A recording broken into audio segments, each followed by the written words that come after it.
I'm going to call this meeting to order, and our first order of business is to approve the minutes from our April 1st and April 8th meetings. So moved. Second. Any discussion? There's no April 8th meeting minutes in there. Okay. Was that discussion back there? What, there was? There are no April 8th meeting minutes in there, I don't believe. Oh, well, it says on my agenda. I understand that. So do I have to back up and correct the agenda? Yes, please. All right, so a correction to our agenda. There are no April 8th meetings. So was that our planning goal meeting? That Yeah, that was our goals meeting. Right, And we have those minutes. right. We did approve the bid for the truck. Yeah. Right, but what I'm trying to say is I don't have meeting minutes in Ah. there to be approved. Okay, all right, we'll get that done soon. So, Please. corrected, I move we approve the minutes for April 1. okay, And I second that. all right. And can you confirm me, yeah, I was there, right, for the April 1st meeting? Yes, or no. No, No, I was No, not, you're so I right. can't vote. Okay, Okay, I abstained all right.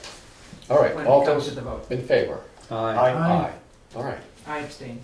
yes, so noted.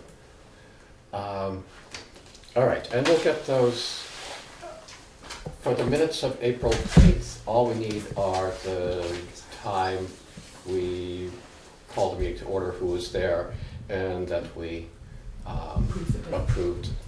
Open the truck bids and Yeah. approve the truck bid. Yeah, so, as clerk, do you have that? That'll come No, from Lori, Adam. no, Lori took that part of the minutes.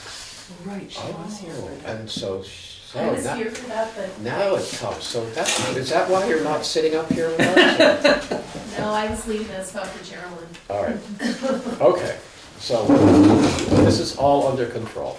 It is. All right, very good. Let's move on to bills for payment. We have warrant 21 and 21P. I would move approval of warrants 21 and 21P. Second. Okay, any discussion? Okay. Let's see, warrants 21P, that's the payroll for all the town employees. And 21 is just gravel that we purchased, workshops people have attended, Truck repair. There's a little truck repair, there's always truck repair. Little coal patch, it looks like. The electric bills. So, that's what that is. So we've got a motion and been seconded. All those in favor? Aye. Aye. Okay. Now, moving from the electric bills to, we have the Solarize Dummerston group. And do you want to come up? We're going to get a heads up on what's going on with Solarize Dummerston. We've got a quick 15-minute slide. Okay. Slide You want to, presentation. let's see, You can see it. for our, How about if you kitty cornered it there? Could Geraldine still see it? Oh, The yeah. camera catch it? I can go sit over here. okay. All right. So, the Energy Committee came to the Select Board last year, I think about this time, maybe a little earlier than this, with a Solarize concept. And it was a presentation similar to this one, although I changed some things. And I looked at the videos from that, and the message that I read from you guys is you need to do your homework. And since then, the Energy Committee has created a task force to do that. So we have a Solarize task force that's been working since October of 2014. And primary goal is try to meet the town plan goal number 14 to reduce the per capita non-renewable energy consumption 40% by 2030 from a 2010 baseline. So we think, put solar in town is certainly going to support that. how does Solarize itself work? Our team has been working since October to write an RFP, a request for proposal, and determine the criteria that we'd use to select contractors. And some of the criteria we would use would obviously be price. It's probably number one in most everybody's book, but where the materials are made, who's installing them, is it local or long distance contractors? Does it support local jobs? Feedback ratings, warranties, stuff like that. So there's a lot that goes into trying to find a value in what the installers propose to us. How would it work? We've issued the RFP and we're still waiting for the proposals back. They're due May 1st. And then we'll review those RFPs and interview the contractors. And then we're gonna use a lot of grassroots to market it, which hopefully makes us viable for the contractors. You know, they need some benefit in this as well. So we're gonna support the community and try to help our residents, but at the same time, it'll make it easier for the contractor, which should reduce the overall price for the customer, our residents. We'll use signs, workshops, other grassroots marketing. We have a website already. We have a Facebook page where we're advertising it. We've got a number of people that signed up. We've created these business cards which give the website address. So if you are interested, I didn't bring copies of the RFP, but you can go on the website and download a PDF copy of the RFP so you can see the work that we've done. They were a volunteer group. It's a 17-page RFP, and personally I think it's a nice document. We worked really hard on it and it turned out pretty well. We've also obtained a grant from the New England Grassroots Foundation to help with the marketing, so to purchase lawn signs, posters, flyers, things like that to try to help drive the grassroots marketing portion of this. Once chosen, all the people that would sign up with us would be using the same contractor or contractors. Our RFP allows a consortium of contractors, so you could have maybe a number of small local contractors who by themselves can't handle the volume, but they could team up and still handle it. Or a local contractor might team up with a larger contractor who isn't local, and then they both reap some benefits there. And we've kind of left the mechanics of that up to the contractors. If they work out a deal between themselves on how they're gonna structure it and how they're gonna, who profits what percentage, that's between them. But we need one point of contact that we can talk to them with. And we've asked for basically 3 different kinds of proposals. We've asked for 2 direct purchase, so you could purchase solar to go on your house or on your lawn.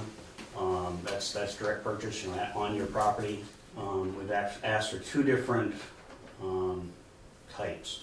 One would be a single discounted price. This is what we'll offer, so many dollars per watt to participate in this program. Or the other would be a tiered pricing, that as we sell more solar, the cost would go down for all the customers, which is a typical way that the Solarize process does work. Our team really struggled with the benefits of either one, and it's hard to make that decision without knowing the dollar value. So we want to wait till we get the proposals from the installers, and then we'll make that choice which one of those marketing programs we'll go with. The third one is a community solar, because many people don't have good property for solar. So if the installer comes and gives the free site estimate, and the site really isn't very good for solar, and it's going to cost way too much, to put in too much solar, there's that option. Or if people just don't want it on their property, there's always that option for community solar, where there would be a farm. 150 kW is a typical size, and people would buy into that farm, and they receive the same credits on their bill from the solar that's generated, from the electricity that's generated from that farm, or their portion of it. The contractors by RFP will work with us to track the progress of all the customers in this program, so, somebody won't get forgotten.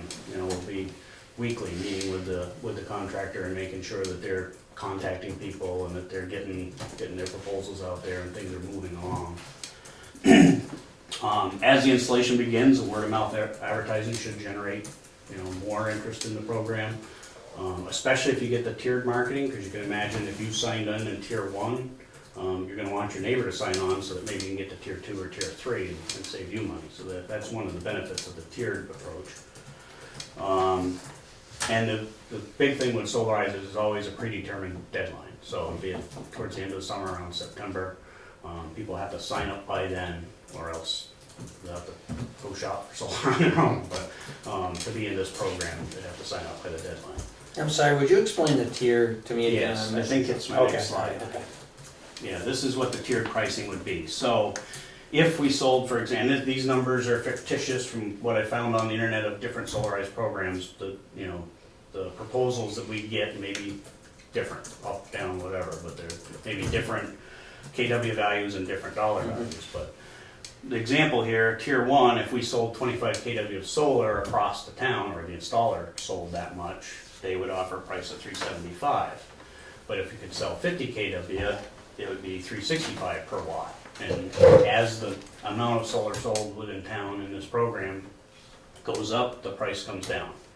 And so you can see where, if you're one of the early people who sign on early in the program, you're going to try to get your neighbors to sign on so that you can greet the next tier and the next tier. And the first people to sign on get basically a rebate so that everybody gets the same price in the end.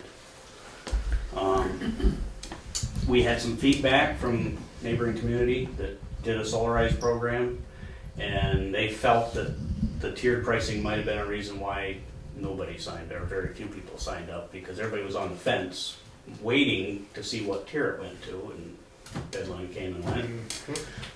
So that's where we want to look at the actual numbers to make our decision, which one's really going to be more valuable for Dummerston.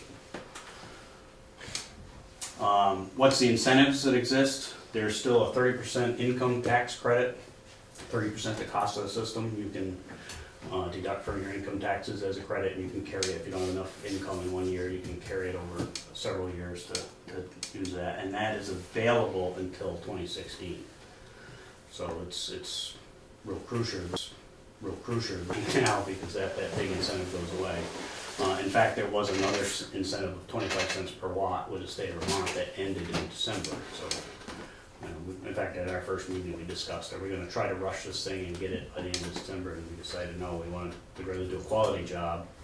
And one of the things that we're really striving for, in addition to value and cost, is simplifying the process of going solar for our residents.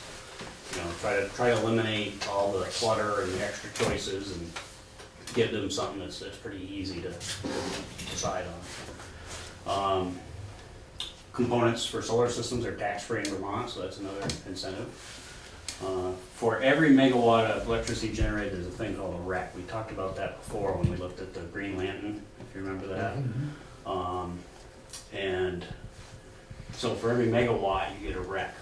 Dummerston in 2010 had 7.5 megawatts annually, so 7 RECs across the town for all electricity that was used. So the RECs really aren't as big a deal as what we were thinking. However, there's some play right now in the State House where they're changing the legislation. A lot of companies in Vermont have been essentially double dipping on the RECs. They sell the REC, but then still say, hey, I got renewable power. You can't do that. It's one or the other. So there's legislation that may change the way the RECs are handled, and it's looking like they're going to be really monitoring it and making sure it's not counted twice. And Smokey, what does REC stand for? It's Renewable Energy Certificate, or energy credit, renewable energy credit. So for every kilowatt hour, or every megawatt hour that's generated from a solar farm, or any renewable energy for that matter, one of these certificates is generated, and they can sell it on the open market. Its intent is really to try to help fund projects like that. You know, it's incentive for the installers to build these farms, and you know, it's part of the financial picture that makes it lucrative right now. Like I said, there's only seven RECs townwide in 2010, could have been generated if all the electricity came from renewable. You split that amongst all the customers, and none of us would even see a single REC. But the solar installer that's got a farm of 150 kW, well, now it's starting to get into a sizable piece where it's got some value to it. You or I, after 5 years, 10 years, might get a REC and frame it hanging on a wall or something. The other incentive is businesses can also apply for a 7.2% investment tax credit and depreciate 85% of the cost of the system over 5 years. So we've written our RFP to open to small businesses and farms because they can take advantage of even more credit or more incentives than the residents could. Okay, can you explain those? You were talking about $3.75 a kilowatt. That's the panels that you buy. If you needed 6 kW, then it would be that 375 times 6,000. You know, that's figuring out how much it would cost you to buy the system. I guess So it's $1 per watt is what it is. $3.75 per watt of Right. solar that you purchase. Okay, and then you could buy as many as you wanted. Yes, you buy, if you need a 5 kW system, you calculate that out. If you need a 4 kW, you'd spend a little less, but it would be a consistent price per watt through the program. Well, what do most people need? Depends on what they use for electricity. There's a lot of 5 or 6 kW systems going in. Some are 10. Our electric bill is about $100 a month. Yeah. maybe 80. Yeah. What does that mean? And what does that translate into? I know Sovereign has a thing on their site. If you take your annual electricity cost Yeah. and divide it by $250, that'll tell you how many 1 kW pieces you would need. Okay. So $12,000 divided, I don't know, I have a calculator with me right now, but you know that. You did that in your heads? I can't, oh. That's a simple formula. They have much more complex formulas if you're installing at your house. But for Okay. community solar, that's one of the things they have on their website as a simple calculator. You can just add up your 12 months of bills, divide it by 250, and that would tell you how many kW of It's solar about you would 4, need. Joe. Okay. But, So if it were 4, okay, yeah, 4 times 375. times 1,000. That's 4 Okay. kW, 4,000 watts. Yeah, you can't buy it for $12, Joe. Yeah. Right. Okay. Okay. Now I understand. Thank you. Yeah. The other big thing is a solar adder. So right now, the electricity rate for Green Mountain Power is 14.7 cents per kilowatt hour that you use for electricity in your home. For solar generated, they add 0.53 to that. So you would get about 20 cents per kilowatt for every kW that the solar panel generates. That's the net metering law in Vermont, and right now it's good for 10 years from the date of installation. So if you install it now and they change the law tomorrow, you're grandfathered for 10 years. And that's for systems 15 kW and less. Once you get above 15 kW, the rules change. But that's really pretty neat because you can use that to pay not only your electricity, but your service charges and all the other efficiency charges and stuff that comes on your bill. So if you size the system correctly, you could have a $0 bill at the end of the year. And what they do is, depending on what time of the year you install your system, if you install in summer, you're going to generate a lot more electricity than you're using. And in the winter, you'd be generating less and you'd get caught up. If you installed it late fall, you'd be generating less than you're using and building a balance, but then you'd make that up in the summer. So what Green Mountain Power does is a 12-month period. They allow it to accumulate and allow the credits to come off, and at the end of 12 months, they zero out the bill, basically. And if there's a balance, you have to pay it. If there's a credit, unfortunately, right now the law says Green Mountain Power gets to keep it. So that's another reason why you want to size the system correctly. You don't want to have to pay a lot of extra for the solar panels and then generate extra electricity in the grid that you're not gonna get paid for. But,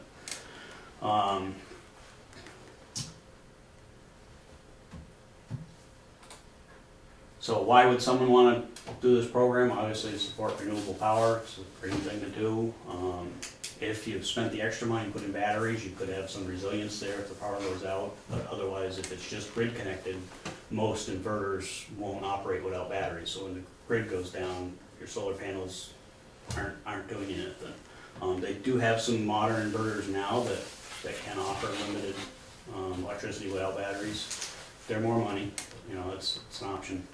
It's a good return on investment right now to support the goal in town plan, the 30% federal tax credit is a big incentive, and save money on your electricity bills, maybe even free electricity.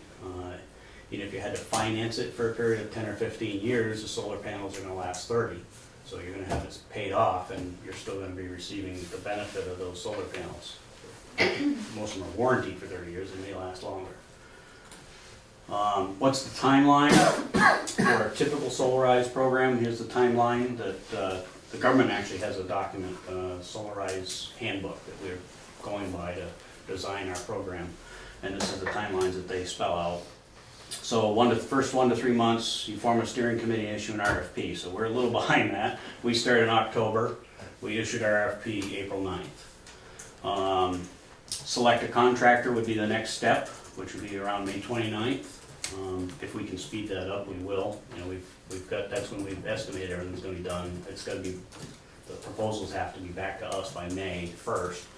And then we may have questions for the installers, it'll be a little back and forth, and then we'll interview and select. If we can speed up our portion of it, we will, and try to get the installer selected sooner. And then there's the community outreach, the registration period. We're gonna do workshops with people to explain how solar works and try to educate the public. Get the installer involved with that along with our grassroots team. Then the homeowner site assessments begin and first contracts get signed. There's that definite sign-up period where people have to sign up or else they're not in our program. And the installations continue. If it's a tiered pricing, after all the contracts are signed, then they set the final price. So it could be 9 months, maybe even a year from the time we start to the time it finishes. But maybe even more because we actually started this in 2014. But one of the things we're a little unique on is most Solarize programs have some state government entity that's helping them. And we're doing this all on our own, just a grassroots effort. You look at Solarize Connecticut, Solarize Upper Valley in Vermont, all these Solarize programs, there was some state organization that laid the ground rules and helped them figure things out and maybe kept volunteers on track, but say we've been doing it the hard way, we've been doing it ourselves, figure this all out. So, but like I said, I think if you look at the RFP, I hope you'll be impressed. I think we did a really good job. So again, the community solar. What if my house is a poor candidate? Then there's the community solar option. This is just some examples of what community solar might look like. Typically, they're about 150 kW. There's some rules in Vermont that make it difficult for the installers to build them bigger than that, or there's more paperwork involved. They'd just rather not. So they usually limit them to about 150 kW. Location, we don't know yet till we get our proposals. The economies of scale and the location result in attractive price. They can basically install commercial equipment there rather than the kind of stuff they might install at your house. So they can install it a little cheaper in a community solar setup. And everything's in one spot. You don't have to climb on 15 roofs. They're building it all in one place. So you can imagine there's a lot of economy of scale there. And then using a net metering program, you still get the credit on your bill. Marketing still occurs by our program. Green Mountain Power takes care of all the bills, that's state regulation. The solar farm typically keeps the RECs we talked about, the RECs. And another thing that's typical with those is maintenance is included. If you put solar on your house and your inverter goes down, you've either got to be an electrician, not do it yourself, or you got to hire someone to come replace the inverter. On the farm, if it something goes down, you won't even know about it, because they monitor it and they fix it, and it's included in the cost. You don't have to pull a couple $1,000s out of your pocket for a new inverter. So that's a big attraction in my mind to going with the community solar. It's simpler in that respect. And there's some more examples. This is Clean Energy Collective in Putney. Sovereign Solar, I believe, also in Putney. So, Smokey, what would happen if you bought into the community solar and sold your home and moved? if you're still in the Green Mountain Power territory, you can take your credits with you. That's another benefit, actually. Whereas if it's on your home, then you gotta sell it with the home. But if you're still in Green Mountain Power, the credits just follow you. If not, there is a market for the panels. I don't know what the market is, but you can, there's a commodity, you can sell them. You know, I'm not sure how much you return you'd get back on it, but it's possible. Thanks. Any other questions? Questions from people? Yeah. On the farms, is that rule, does that go through the public service board for siting? I believe so. I hope that you'll involve the Conservation Commission when you have options for the farms, so that if there are any As far as conditions location. that we know about Yeah. on a particular area that would need to be worked with. I'm not sure when we review the proposals, if they'll all know a location at that time. So they'll propose a location to you. You don't have to come up with a location. Right, I see. right. And I'm not even sure at the time of proposal if they'll have a location. If they'll have a location, specified, yeah, but yeah. If they Just do. keep an certainly, open yeah. dialogue about Yeah. it so that, One of the questions on our form for the RFP for community solar is, is this agricultural land, things like that, because it's something we're concerned about. Mhm. So we may not have a lot of control over it, but they're concerned, and that may be, the device, the deciding part factor. of that, yes, yeah. And how much does one panel put out? They make them all different sizes. Okay. So when you say you want a kilowatt, you might have Yeah, 5 panels to make yeah, that, or it or, could be one panel, yeah. I don't know. okay, thanks.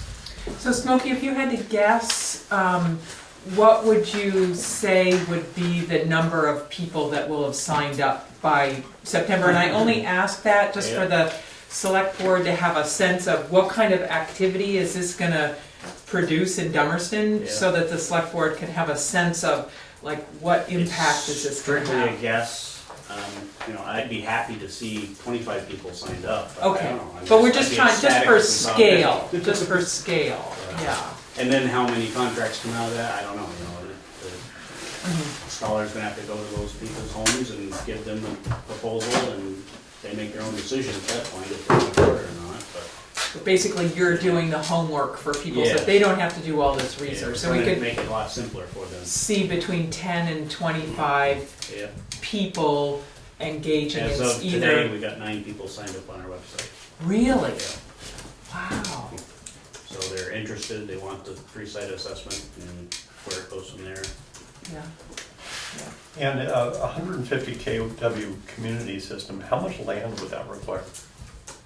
I don't know. I don't want to make up any numbers for you, but. Great. Anybody else on the team? You did a great job. I'd just like to answer the question about the bills. I have a hot tub and a small A-frame, and my bills I called GMP, and they might be 50, 60 in the summer, and they're over 130 in the winter. But I average 2 kilowatt hours. So you're talking half the size of the typical installation, and many people have really watched their energy efficiency, and I believe a lot of these smaller systems are gonna go in, because even myself, I'll break even at $100 a month average. I also like to stress that a lot of questions anybody has will be answered on that RFP. I did a talk at Transition Dummerston, and every single question, I just quoted the RFP. 7 months of work on that, it was a Herculean, and we all thought Smokey was nuts doing it, but, you know, we all told him, no, you know, just go with it, and he insisted, and it is a beautiful thing, and now is the time. I've been looking for decades, and I've learned more in the last few weeks, you know, and Dan Hubbs with that website, there's some of the smartest people I've ever met. I'm so pleased I'm helping with this, because this is something you'll never get an opportunity to be involved in something like this, that I believe is a hodgepodge. You go to any other town and it's a roll of the dice. And Smokey has really, you know, vetted this down, and I don't see a loser in it at all. So if people want to get some more information, should they? They can go to our website, it's solarize.dummerston.com, no www. Okay. Okay. Good. So- It's on those business cards. Could we have a few of these are these on the town counter right there? Yeah, We can leave some tonight. yeah. And so what else could the select board do to support your efforts? Just help us get the word out, I guess. Can you get an article in the Views? Yeah, Pam wrote one, should be in the next Okay. issue. Good. And I've got a call back with the Brattleboro Reformer. I'm trying to see if we can get some community time there to talk about it with the Reformer and maybe the radio stations to try to get the word out. Although I hesitate to suggest that this in Mike's presence, maybe the Commons also. Yeah? Yeah. Or any media outlet is. The Conservation Commission has a email list of about 500 names, and we'd be happy to circulate whenever you're ready for us to send that out repeatedly to people. And we also, as you know, sponsor monthly educational programs, and we could sponsor one of your events, that'd be or great. come to other events about natural things happening in town and do a short presentation. And that we're open to whatever way we Great. can work with you. Great, thank you. Great. Yes, Well, thank you very much. Thorough as usual. Yeah. Thank you very much. Thanks for coming in. So, with your permission, I'd like to slow down our agenda. We have a candidate for the Emergency Management Director who's in the wings. And we could go ahead with a short interview. We'll go ahead and do that now, and then go back to our agenda, and then we break for our special town meeting. So, Dawn Hubbard, would you like to come up to the table? Do you know everyone here? I don't. Okay, let's start now. We usually ask people to check their magnet. I don't know how dark it's gonna be when I walk home. Okay. Hopefully it won't be that long. I hope not. Yeah. So, we want to go around. I'm Geraldine Wilson. Hello. Hi. I'm Guru Dharam Khalsa. Hello. Steve Glayback. Zeke Goodband I'm Joe Cook. Hello. and Don Hubbard. Do you want to, let's see. I'm the chair, so I can start questioning. And I'll just say that Don was the Emergency Management Director for a few years. Oh gosh, 3 or 4 years? Yeah, yeah. Quite a while. Right, and she came with an impressive resume, and it was with regret that we accepted her resignation when you took a new job, I think. My work commitments for my full-time job increased, and I was also in the National Guards, and that increased. So something had to decrease. So, the easy question that I get to ask is, so why are you interested in becoming the Emergency Management I Director miss it. again? I miss it. What do you miss about it? Everything. The people that I worked with is a huge part. The whole planning, the working through an emergency, the being able to say, here's what's wrong, let's fix it, and here's the end results. So being able to do the project management part of pre-planning, to say let's resolve something before it even happens, but actually to see something wrong and being able to fix it and see the end results. And wow, this is what we did as a team to fix this that was wrong. So that's really, but the teamwork aspect. How long ago were you working with the team? How many years back did you? As the EMT? Yes. 3 years? Yeah, I think it was about 3 3 years ago. 4 Okay, years so ago. is the team still the same team, or is the team changed? I believe it's all the same Okay. players. All right. And who are the players? We've got Larry Lynch is there. As far as I know, it's still Bess and Jean. We've got Rick and Lee are the main components. Right, Ruth Barton. Yep, Ruth is floating around. So as far as I know, it's all the same. And these people, so the team. Yes, the upstairs is the emergency management office. Okay. And that's the command central, essentially. Yep, so if there's a disaster and the town implements the team, the crisis team. Oh, so it's a crisis team. So- It has to be an event where the town can't handle it with the resources that it has. And it needs to draw from another community or something to say we need more resources. The group gets together and we plan, we have communications that talks to the state. The state has an EOC. Lee from the highway will come in and say, I need more dump trucks, I need this, or the fire department will say, I need more of this or this or this. And we coordinate all of that. The select board plays a part of that as well. There's, right now with Vermont Yankee, there's been quarterly drills and practices and stuff like that. You know, but with that going away, I would hope that we could still stay on a regular schedule of let's continue to practice for natural disasters. Right. Yeah, let's think ahead and plan, you know, what if another, ice storm comes through, what if something happens with the West River and it takes out the covered bridge? What are we gonna do?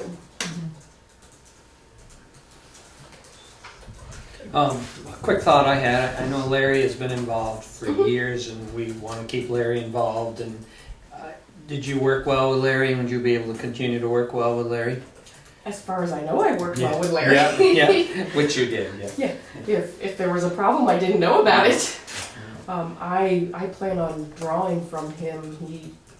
He ran the show for so many years and knows so much about the community that he's a very valuable asset. Can you tell us about what your duties during the week? What do you do? How much time does it take? My full-time job? No. Oh. The emergency management director. Tell us about your typical work week. It all depends on how much you want to put into it. There's some communities in the state that don't do anything. It's the select board that runs the whole thing, and they say, no, if there's an emergency, we'll deal with it when it comes. To other towns that meet on a regular basis, weekly, they're in there with the team, getting to know each other, working out, pre-planning and everything. So I would take a lot of my guidance from what you guys expect.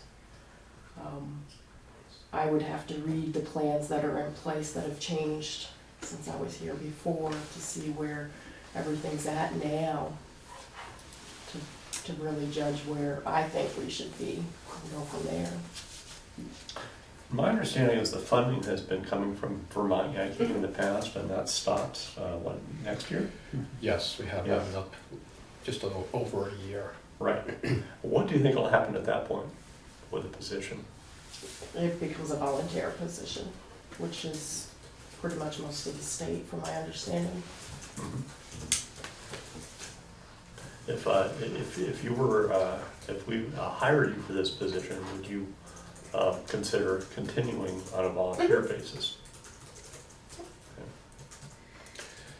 Right. Vermont Yankee has sort of driven the emergency management position, and as that recedes, one of the discussions we had at our goals meeting last week was to survey other towns outside the EPZ and find out what the job responsibilities were and what was the expectations of their emergency management director. And so we hope you'd, you know, if we chose you, if you'd work with us and help us Oh, work on absolutely. those. I would be very Okay. interested in seeing, you know, what other towns do. Yeah. Mhm. So, Dawn, when you did it before, just following up on Joe's question, how many hours a month might you have put into the responsibilities? It varied from month to month. It depended on how many meetings. There was weekly, there was monthly phone calls that went on because of Vermont Yankee. There was some meetings that had to be attended to during the week. I was able to leave my regular job and go to the meetings. We had the quarterly drills, which sometimes were, okay, you get together once a month or every other month, or, you know, it really varied, so there wasn't a set amount of time as to, I really couldn't tell you I put in 20 hours a week because it wasn't a set. It was as many hours as I needed to get the work done that needed to be done. And did you figure out the work that needed to be done? You sort of structured it, and like you said, you can put in as much as you choose, and Right. you were the one that was structuring what you did and Right. how you did it. Right. Were there any actual emergencies that you managed? We actually did just the Vermont Yankee things. There was snowstorms that came through. There was other things that came through. I would contact Lee and say, "What do you need from us?" "No, I'm good." That was pretty much his response to anything that came through that I was like, "Yes, we get to do something." "No, I'm good." Okay. I will say, and probably thank Dawn at this, I mean, she was good about communicating with people. Like I specifically remember when the towers are going to go in from VY at Bunker Farm and at our corner, and she was really instrumental in letting people know ahead what the process was going and what was happening, so that didn't happen without us having some input. Because of the input, I think they weren't put in, luckily. You know, and I know that you found on several occasions grant money where you were able to find things for the fire department that they might not have been able to get. So I do know that she worked hard for our community. And really at this point it's going to be more, I think in the time I've been on the select board, we've only had one meeting prior to Irene, but it might be, that's the type of thing Dawn's going to be involved in, is that we're anticipating a big unusual event weather-wise, and we'd want to get together ahead of time and cover bases. I think this is what we'd be Right. doing. Yeah. And that's a huge thing I would like to see, is what's in place or what has changed since I was here before, and focus on the weather plans that are in place. And Yeah, make sure before it we're was more about VY. I mean, Yeah. basically Right. they were driving this doing whole everything. thing. Now let's focus on something else. Any other questions for Dawn? What else do you want us to know? You know, I worked with you for a couple of years while you were up there, but what would you like these other people to know? I would like to see is what's in place or what has changed since I was here before, and focus on the weather plans that are in place. And make sure we're doing everything. Now let's focus on something else. Any other questions for Dawn? Oh my goodness. Because we may decide later this evening. Well, my employment situation has changed since I was here and had to resign, so I'm now in a position where my current employer is very supportive of me being able to take the time and do what I need to do if it's during the workday, stuff like that. So the job structure has changed. I'm in a new position. I have got emergency service background that starts, well, like in high school, but I started in law enforcement in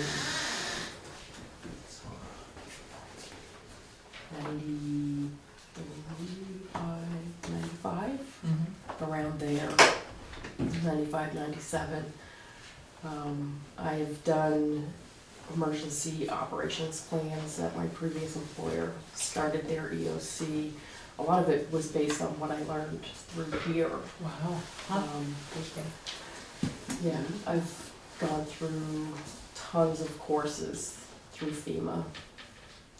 So, yeah, Wow. very extensive list of Yeah. stuff.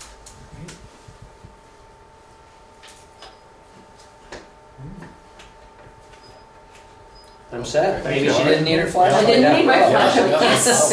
Well, you know, somebody took our street light away. Oh, well, you should have come just, 15 minutes earlier. You could have. Let's see. There are these quarterly drills. If Vermont Yankee, the plan was if Vermont Yankee had an unusual event or some problem, they'd contact, the emergency management director. They'd also contact the select board, and we work to ensure the safety and well-being of people in town. And so these quarterly drills, Don would come and tell us when these drills were going to happen, and then we would show up and do the drills because we had very good organization. It was very difficult to blow her off. That's what I'm trying to say. Difficult to blow her off. I tried, but Did not work. no. I need somebody there to write paychecks. Yeah. Sign bills saying, yes, you can pay for this. All right, well, thank you You're very much. welcome. Yeah. Thank you, nice Thanks, to meet you, Don. Don. Thank you. Yeah, great to meet you. All right, and so Rick Davis is going to come a little after our special town meeting. But let's go back to catch up on our agenda. Correspondence for information. Just a regular newsletter from VLCT. Our zoning administrator did let us know that there were a couple permits that she granted.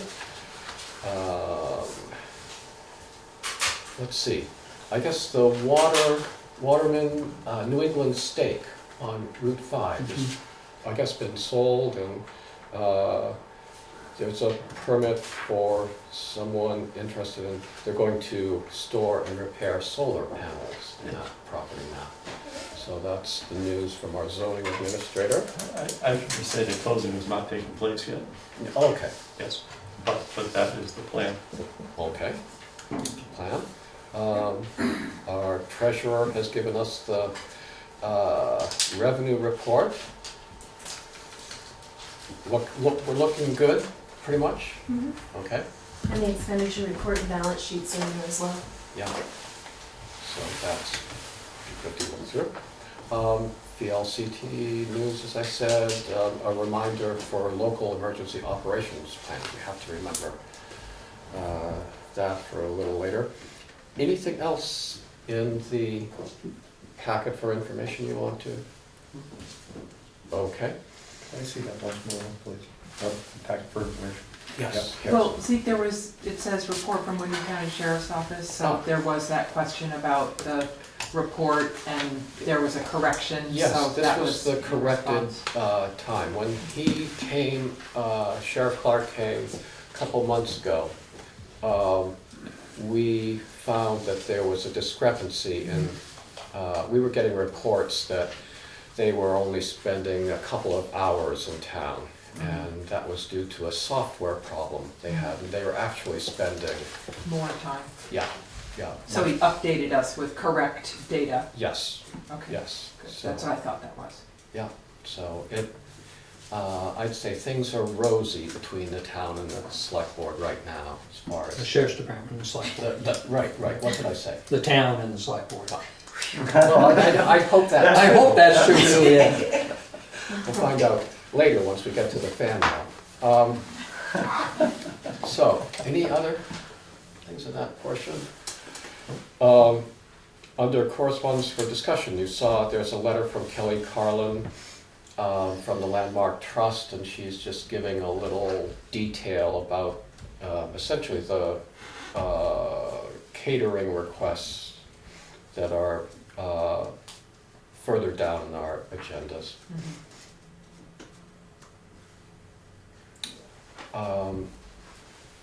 Let's see. Under unfinished business, we have appointments and reappointments. I guess we'll, who do we have, other than the emergency management director? Do we have, Melanie Chamberlain for the rec board. okay. So Melanie Chamberlain has let us know that she's interested in continuing on with the recreation board. I move we allow her to, we accept her interest in continuing on the board. Great, Second? okay, any discussion? I don't know what the rec board does, and I don't know Melanie, but I would go along with the sentiment of the select board. Okay, I'll try to fill you in on the rec board later, but Melanie's been on it for a few years now, Several years. Yeah. several years, Mhm. yeah. And they've, and Ruth Barton has been on the board, although I don't think you're a current member. No, I, Okay, an alumni of the recreation board. And you speak well for Melanie, perhaps? I don't believe that she was on when I was on. Okay. She may have replaced me, in fact. I don't know if there is a replacement. Yeah, that couldn't have happened, No, Ruth. no. No, that doesn't Must be sound someone right. else. I don't remember 3 or 4 people coming on right now. I think they broke the mold, didn't they? We've got the motion seconded, and we've had enough discussion on that, I think. All those in favor? Aye. Aye. All right. Do you have time before the boat pulls out of the dock to let Melanie know? Yes, I do. Oh, thank you. Welcome. And then we have the EMD, and then we'll take care of that after our interview with Rick. Did I mention at the last meeting that Jack Lilly, maybe it was after the last meeting, he did get in touch with me and he is willing to continue to serve on the Vermont Community Development Program? I think we did vote him in. I think you let us know. Right, and I've tried several times to reach Larry Cassidy and have not been able to do so. Okay. Well, that just gives us something else to do at another meeting, so Right, we'll okay. just keep at it. Now, the personnel policy review, everyone been reviewing those personnel policies? I haven't gone through all of the ones from other towns, so I'm not quite ready to make any suggestions or. You're gonna table it to the Yeah. next meeting? Well, I don't know, the rest of, That would Yeah, be I good. haven't gone through them. okay, I think we're going to table it. Lori, did I miss getting the copy of the other towns' policies? I didn't make 5 copies of all the other ones, but I They're can. in there, They're in the Okay, it's unfinished just business. yeah. Yeah, but I can make them for you too, like, do you want me to make them? Would you mind? Yeah. Are you leaving soon? Is there something I don't know about a boat leaving? Yeah, there's a vote. Okay. Leaving. Which I'd really rather not have on TV, thanks. Well, they'll edit that out. No, nobody watches this anyway. You would do that, you would do that for me, Lori, then, and I'll I pick them up, will. okay. Does thank you. everyone else want copies, or Yeah, I would too. It's, yeah. Geraldine, you already? Yeah. Yeah. Okay, yes, Okay. and I would like, Mhm. okay, great, okay. Good bedtime reading, I think. Yeah. Put you right to sleep. Oh, no, gosh. Just, and the report on the goals session. Well, It's 7:00. 7 o'clock, so let's go into our You gonna special recess? town meeting. Yes, we'll need to recess. Move we recess so we can go to our special town meeting. I second it. Okay, all those in favor? Aye. Aye. Cindy Jerome is our moderator Where would you like me to sit? at the moderator's chair, All please. right. Now, who has the warning, by the way? How do you? Oh, okay. Do you want to, She passed that off rather quickly, didn't she? Shall we get started? yes? All right, we'll call the special town meeting to order. There's only one article warned. It reads, to see if the town will vote to have its town treasurer act as collector of current taxes. Is there a motion? Madam Moderator, I move that the town have its town treasurer act as collector of current taxes. Is there a second? Second. It has been moved and seconded that the town have its town treasurer act as collector of current taxes. Any discussion? Anyone like to explain this?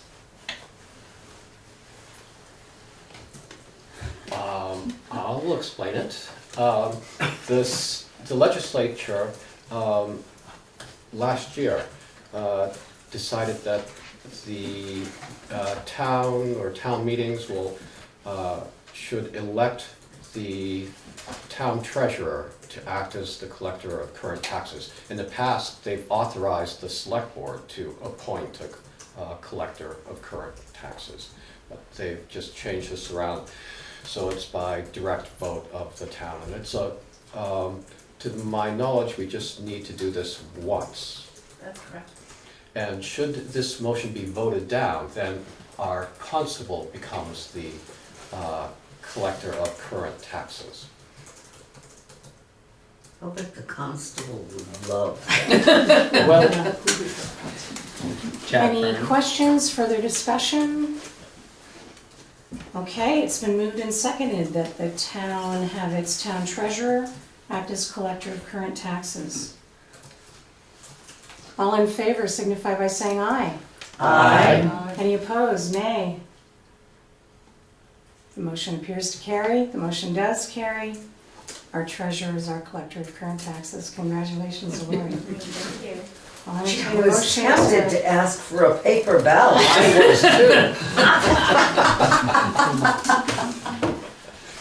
Anyone want to adjourn? Move we adjourn. Is there a second? Second that. All in favor of adjourning? Aye.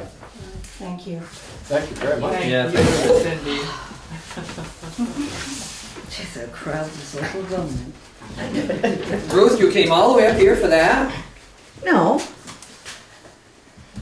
I have other things to do in the Oh. village. Thank you.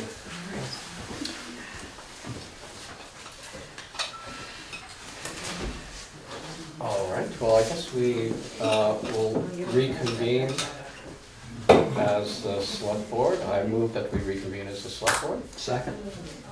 Okay, all those in favor? Aye. Aye, all right. Back to business. The report on the goals work session. Guru Dar did a great job, in my opinion, of writing them up. Okay, just for the sake of the viewing audience. Yes, I will say that the select board, all 5 members were present on April 8th to voice their concerns and goals and interests for the upcoming year. And there were many suggested items which are included in my report. I don't think I need to go over them line by line. All I like to say, It is posted on the website. it's on the town website. It is. And if you have received, if If you have any additions or corrections to that report, let me know and we can adjust it. Okay. Everything, I had no additions or corrections. No, look good to me. Yeah, Well done. so that's going to be, that is on the website. And we will, there've been some years when we have done the goal session and then, like New Year's resolutions, they are sort of forgotten maybe. So we should keep track of these and keep at them. I thought it was a good session and an ambitious agenda that we set for the coming year. So. Okay. Oh, there's a request for, RFP for painting the community center exterior. I wasn't able to find one from VLCT, and I didn't have a chance to call other towns to get one. Okay, all right. So Well, that's maybe. why there's something more. Maybe in Okay. the next 2 days I can All right, get that and send it over to you. okay, great. And I'll check in with you, and if it's not something you are able to get, I'll work on it. Okay. Okay, so we're gonna table that. But, do you want to speak to the bank account issue, TD Bank and merchants? Sure. Okay, We've met with representatives from both TD Bank, where we currently have our bank accounts, and Merchants Bank. Our former representative, our former government banking representative from TD Bank has moved to Merchants. She moved there about 8 months ago. And what precipitated this was TD Bank chose to start charging our employees' health savings accounts a $4 per month service fee, which did not set well. To make a long story short, after much discussion, they did agree to waive those fees. However, in the meantime, we started conversation with merchants. One of the selling points is that Merchants is a Vermont-based bank, which TD Bank is no longer. They will pay us interest on our general fund, and the monthly fees, service fees will be about $20. Whereas right now we're making no interest, no matter what our balance is in our general funds, but they waive the service fees. So I'm sure that we'll make more than $20 a month, especially in the months when we have over $1 million in that account. So what I would like to do is ask the board's permission to transition our accounts over to Merchants Bank from TD Bank.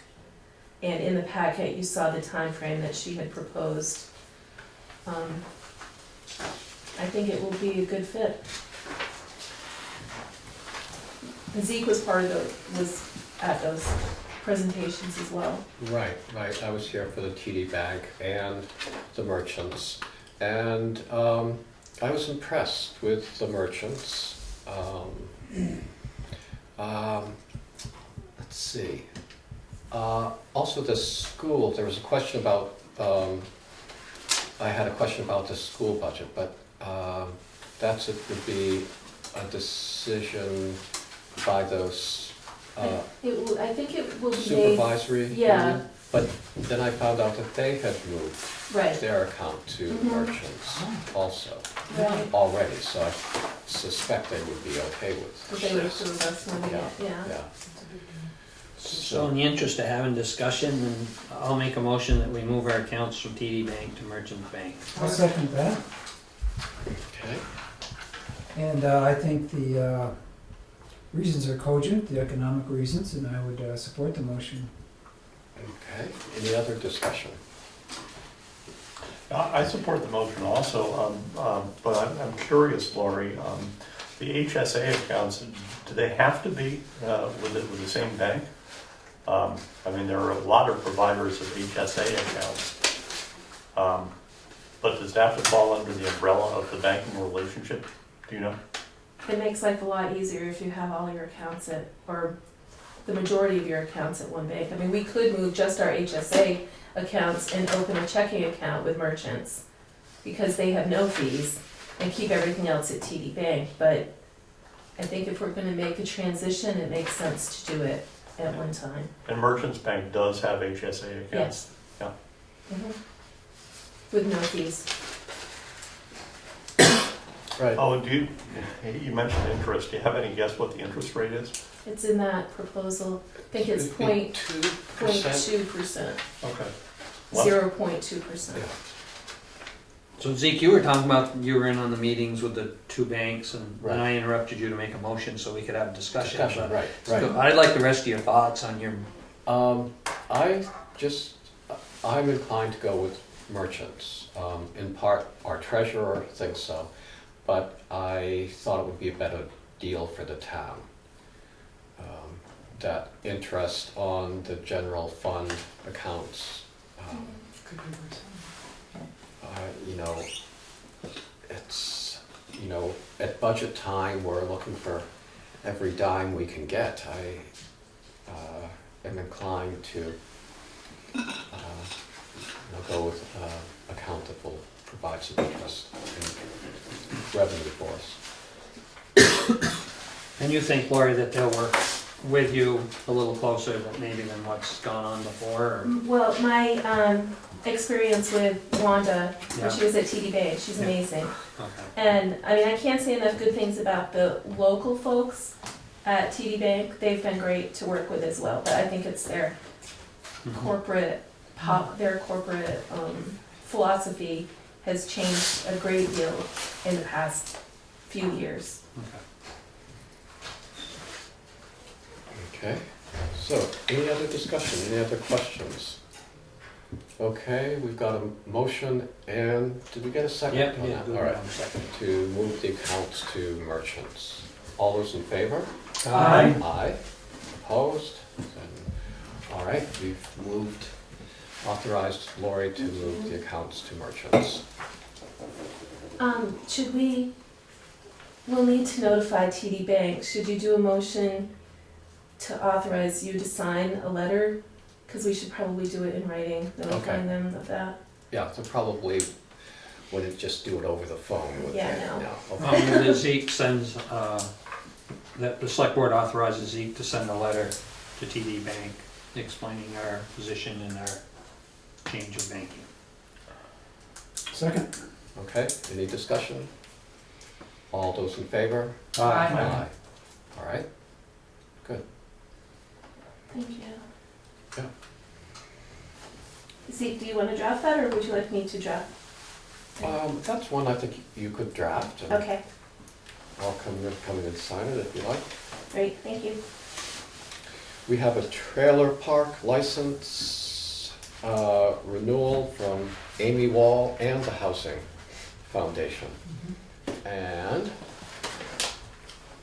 the Housing Foundation, that's the Charette's Trailer Park on Route 5. And this trailer parks need to be licensed every year, and this is part of the process. I move that we sign the trailer park license renewals for Amy Wall and the Housing Foundation. I'll second that. Okay, any discussion? Okay, all those in favor? Aye. Aye. Opposed? Okay, so we just need to sign these. That one.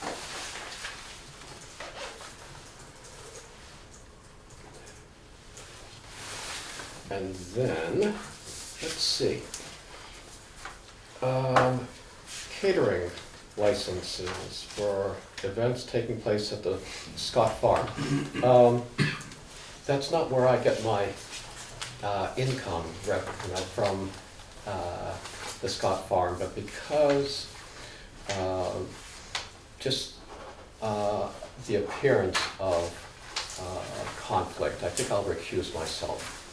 And as you go into the Liquor Commission. So, if you want to, Well, then I move to adjourn the meeting of the select board and reconvene as the liquor control board. Thank you. Oh, I we're think you also want to recess. recess. Excuse me? I think you want to Or I recess. mean to say, I move that we recess the select board and reconvene as the liquor control board. Second. So we're also the liquor control board. Yes, we are. So I guess I made a motion. Did I hear a second? Yes, I second. Okay. Is there any discussion? All those in favor of the motion, please say Aye. aye. Aye. And those opposed? Then we are convened as the Liquor Control Commission, and there are 3 applications before us, and I will take them in order. The first one is from the Hermit Thrush Brewery for a brewmaster's wedding reception at the Scott Farm. Says the bar area will be located in the loading dock next to the apple barn and will serve 2 areas. First, an area outside and adjacent to the barn will be held about 1,200 square feet for pre-dinner drinks and appetizers. Then the dinner will be served inside the apple barn with dancing to follow. And this is for May 30th, 2015, between 4 p.m. and 11 p.m. That is their application for the special permit, and is accompanied by a $35 check. Do we have any discussion? I might entertain a motion to approve Hermit Thrush Brewery's application. So moved. I'll second it. Any discussion? All those in favor, please say aye. Aye. Those opposed? Thank you. Next application we have is from Wyndham Wines, and it's for wedding and fundraiser at the Scott Farm. There are a number of events, June 13, June 20, June 27, and May 16th, all from 1 to 11 p.m. Approximately 100 people are expected.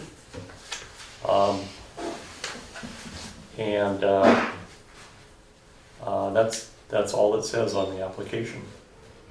So each of those events will have 100 people? It says approximate number expected 120, and I'm sure that some will have less, I would expect. And it's fundraising events for different It says groups? weddings and a fundraiser. I see, okay.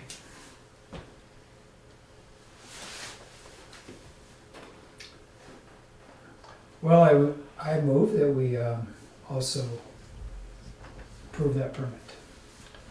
Is there a second? I would second it. And any discussion? And those in favor, please say aye. Aye. Those opposed? Thank you. And the last one is an application from Benson Village Eatery Incorporated, doing business as The Wheel Inn.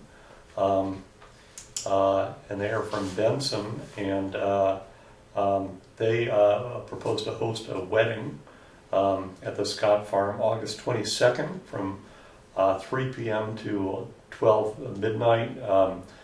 150 plus or minus are expected.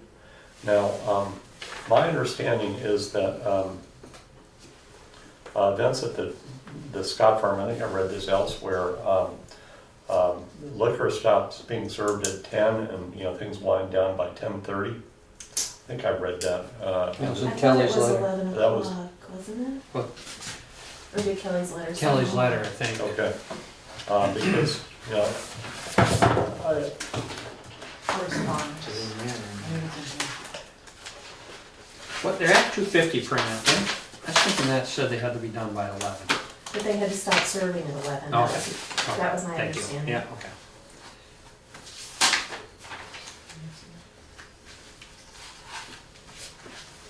I don't see it in here.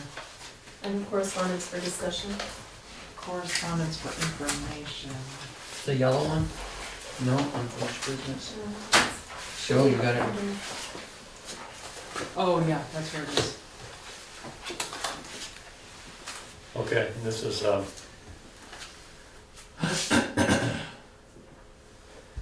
yeah, let me just read this. This is from Kelly Carlin, who is the operations manager at the Scott Farm. I've heard the liquor permits are coming before the select board on Wednesday. Just want to send a note letting you know about the weddings at Scott Farm this summer. This year we have 6 weddings, May 30, 13, 20, 20, and 27, and August 22 and 29. However, the wedding on the 29th will not be serving alcohol. Most of these weddings start at 2 or 3 in the afternoon. At 10:30 the bar closes and the band winds down. By 11 o'clock the guests should be mostly gone. We have a couple of events. May 16th, the River Gallery Art School will hold its annual auction and Wyndham Wines will be providing the bar. October 17th, Katie Berg will be having a birthday party for her husband and Wyndham Wines will be providing this bar too. Both of these events. Okay. Both of these events will begin around 6 p.m. and end around 9 p.m. October 24th, Farm will be hosting its annual On the Farm dinner, and this year it will be BYOB, which we've cleared with our insurance company. Not sure if we need some sort of permission from the select board for this event. Question mark. Now, this, I guess my only hesitation would be saying midnight, because I guess that is not permitted from what I just heard, nor the policy of the Scott Farm. Well, does it specifically say the event is from this time to this time, or alcohol will be served from this time to this time? It says hours of operation from beginning to end, 3 p.m. to 12 midnight.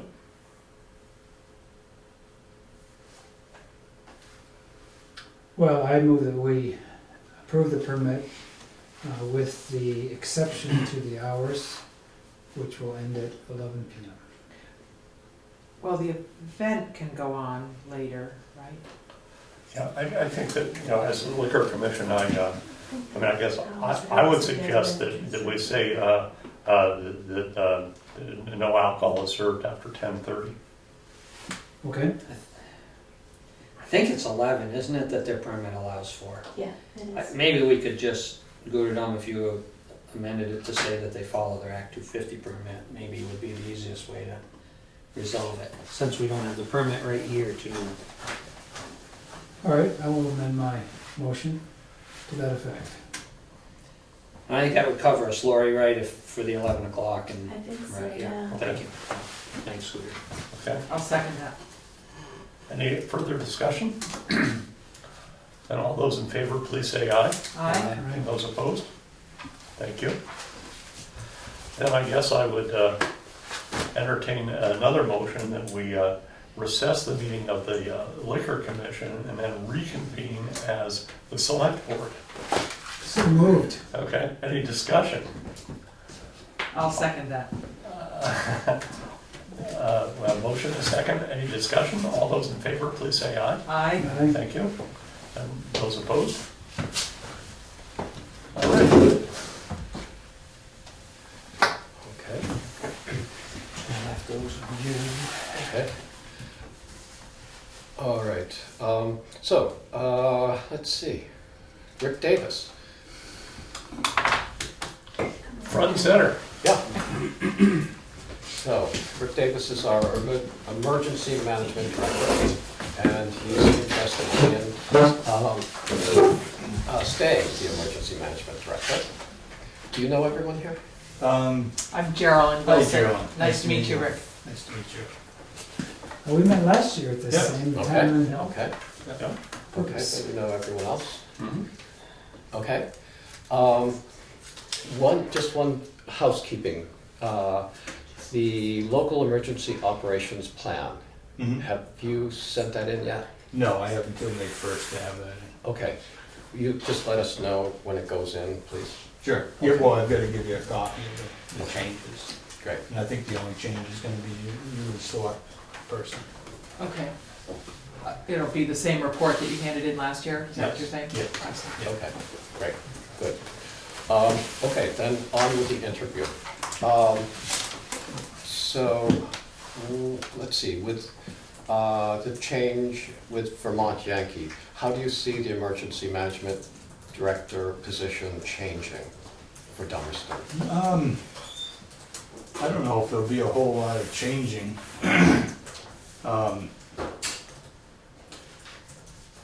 My main focus, besides keeping up with the paperwork they require and the drilling, my main focus this last year has been developing a school crisis plan. I'll plan on staying, keeping going with that. Something else I want to get ratified by the board and get in motion is the Vermont Alert system. I haven't brought that before the board quite yet. Giving you some time to kind of get settled with the new select board member.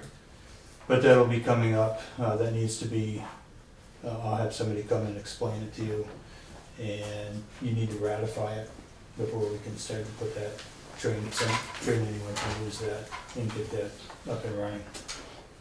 That takes the place of the old code red, and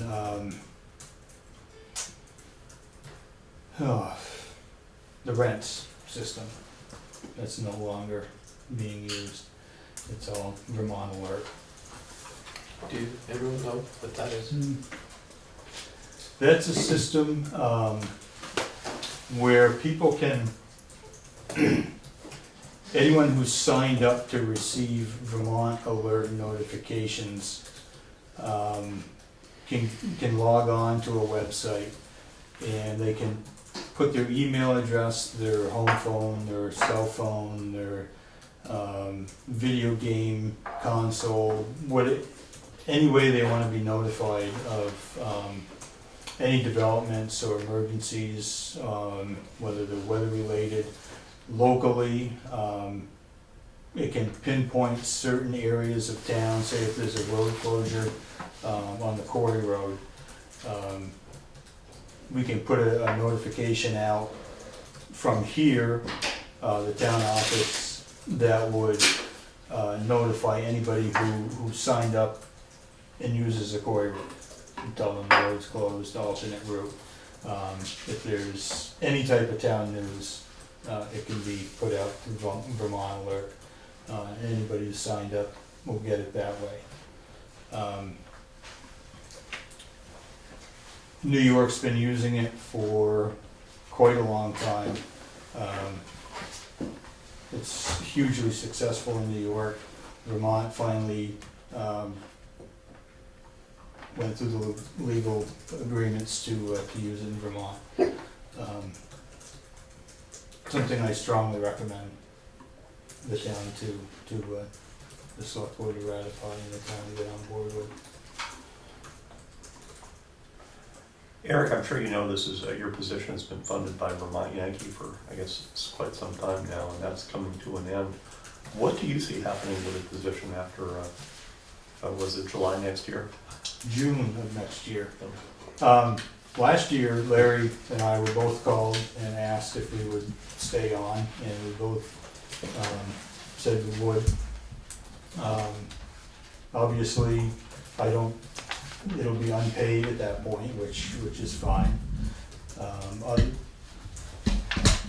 Otherwise, it would be business as usual. So are you saying you would continue to volunteer Yeah. to do this job?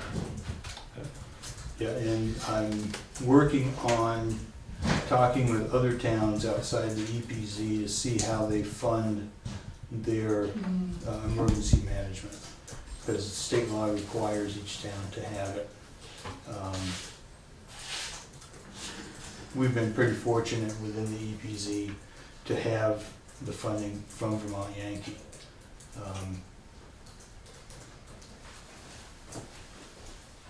And there will be some funding that will need to be taken up by the town. What's your ballpark idea right now? I don't wanna do a ballpark idea. I'm not sure. I wanna talk and see what the other towns are doing. Mhm. But we do have to keep in mind, we have several generators that right now we pay for. There's radios upstairs that'll need maintenance, antennas that'll need maintenance. Computers, things of that nature. Mhm. So, Rick, aside from the large sum of money that you probably get for this, what do you like about it, or what keeps you doing it?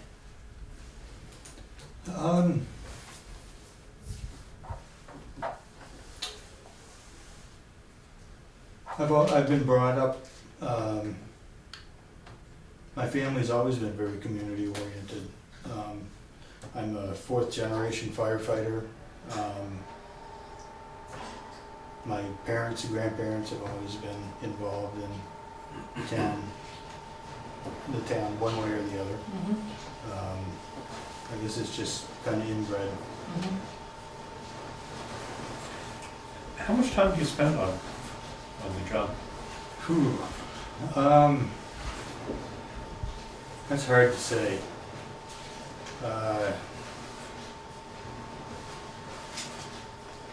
That's really hard to nail down.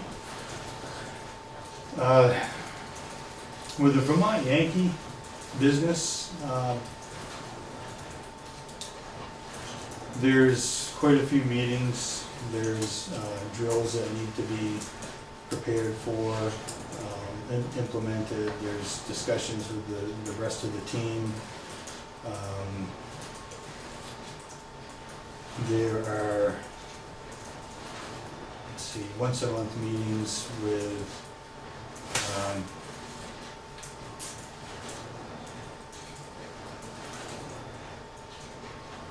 the LEPC, Local Emergency Planning Commission. Hard to nail down just how many hours. I mean, just the school crisis planning, the meetings and phone calls and just the time sitting and, not sitting, but thinking about the different areas that need to be covered.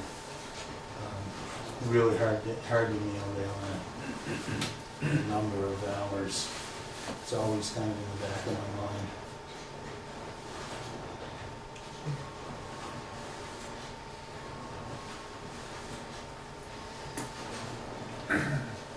Any other questions? I know you ran a school crisis drill or something recently with the fire department, is that? No, we've had a couple meetings. Oh, okay. Yeah. And that planning going well, or? I think so. So aside from Vermont Yankee drills, well, you mentioned the school crisis plan. Are there any weather-related crisis plans, or is that a piece of something that you're?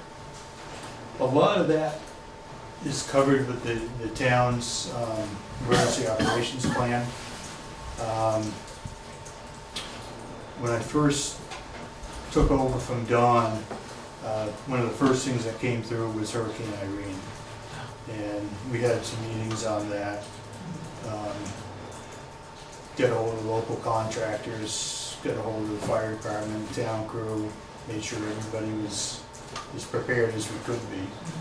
And during the storm, we had the Emergency Operations Center open. We have a special needs list of people who have asked to be checked on in any type of emergency.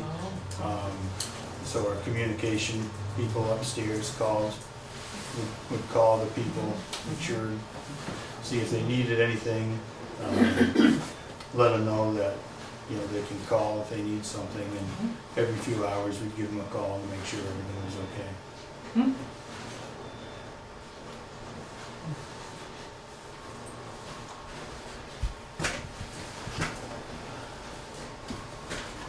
All set? All set? Okay. Any last parting words you want to leave us with? Not tonight. Okay. Very well. Let me think. Okay. Actually, next Wednesday is our next drill, Mhm. and then in May is our graded exercise, and I'll get you that date. Okay. It's very important that the select board participate in that one, because the state has people grading our performance. Hmm. And supposedly this is the last one, although it seems like it may be up in the air right now. Mhm. There's quite a few things that are up in the air with Vermont Yankee right Right. now. Mhm. But, Rick, I have those dates, I can forward that to them from the email that you had sent. oh, okay, thanks. Okay. All right. Thank you very much. Great. Nice to meet you. Rick. Nice to meet you. Yeah. Thanks.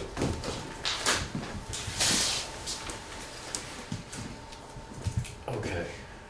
Let's see. I think we've gone through our agenda. Is there any other business you have?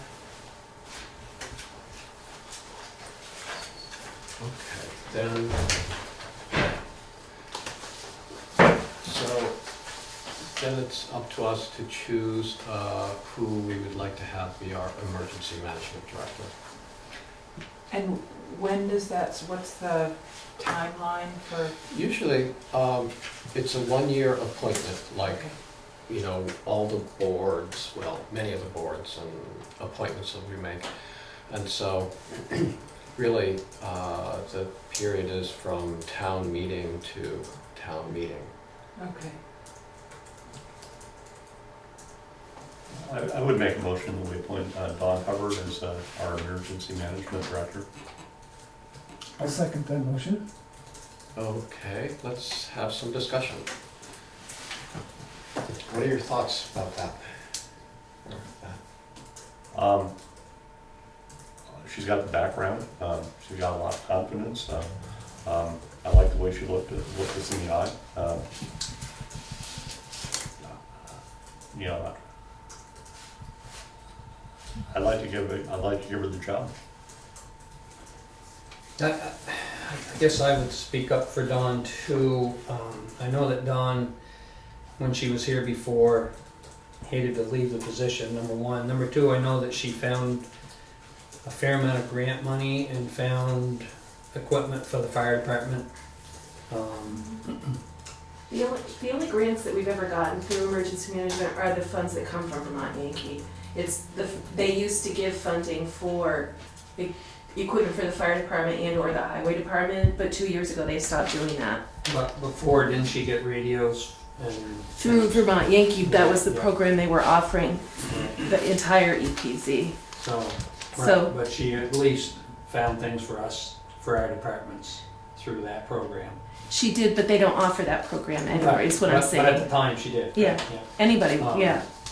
And I think also she kept us pretty well informed. I'm thinking of the Irene meeting, that was actually called more because of your and my discussion, and we got a hold of Tom and had asked for the meeting, in case Irene hit hard, and we were lucky it didn't. So I think Dawn would certainly deserves the opportunity to continue doing it. She did a good job when she was here. Hated to leave when she left, so I'd support her.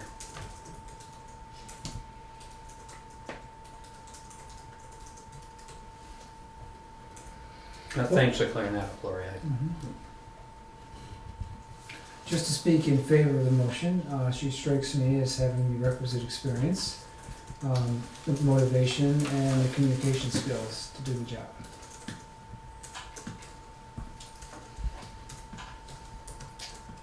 Yeah, I mean, I would agree with that. I'm working on just very initial impressions and not a deep knowledge of the position, but it is gonna change. I mean, both people did say they would continue even without the current funding.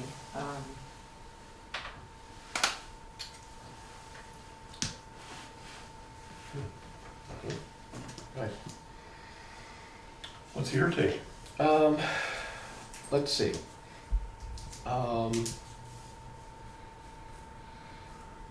I lean towards Don Hubbard also.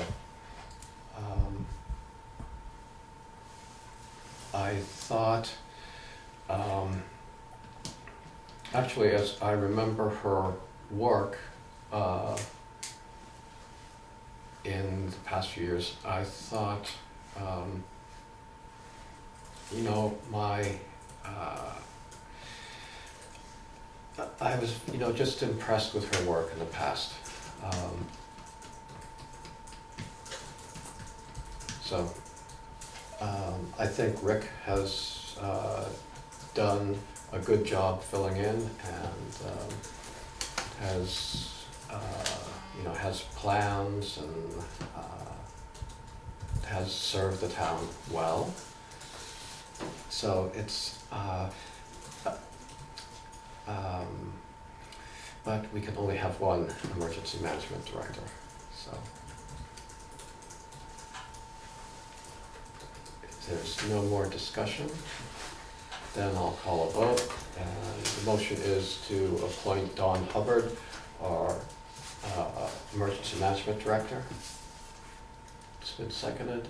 All those in favor? Aye. So it's unanimous. Will you call I Rick will tonight? call Rick tonight. Thank you. Yeah. Yeah. And Dawn. Yeah, I'll call Dawn also. I don't have her number, but I can get I that can from get you. it for you, Yeah, yeah. good. So have it. So, any other business? I move we adjourn. It's been a long evening. Yeah, Second that motion. okay. Well, all those in favor? Aye. Aye. Aye.